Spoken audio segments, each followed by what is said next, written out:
Hi everybody, I am in Studio Manor in the Golan Heights in a place called Katsrin, very close to Ramat Trump Heights. And this is actually the studio where you see how it's a very creative place, where they made the sign for the Trump Heights sign that was vandalized a few weeks ago that we are helping them fix up. You can see that there's a good vibe in here, there's good energy.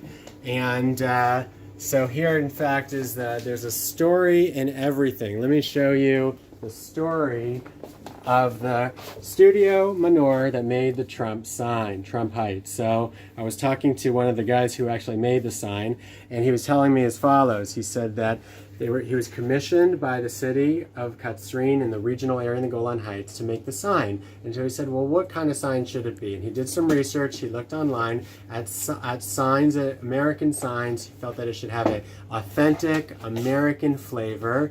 And so he saw that the signs in America were low to the ground. In Israel, I guess they're a little higher to the ground, but he did it specifically low to the ground, which in retrospect contributed to the vandalizing because it was so easy to access. But he wanted something homey. He wanted something welcoming.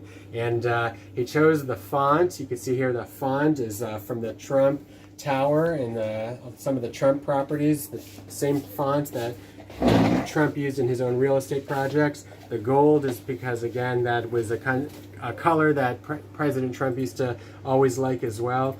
And of course you have the Israeli flag and the American flag. And this is the place it was all done. So he said it took about 2 weeks to come up with his design. And then I said, well, how long did it take to make the sign? You know what he told me? 2 days. Him and his father, this is a small business in the Golan Heights owned by a father. He started the company, I think 40 years ago? 25 years ago.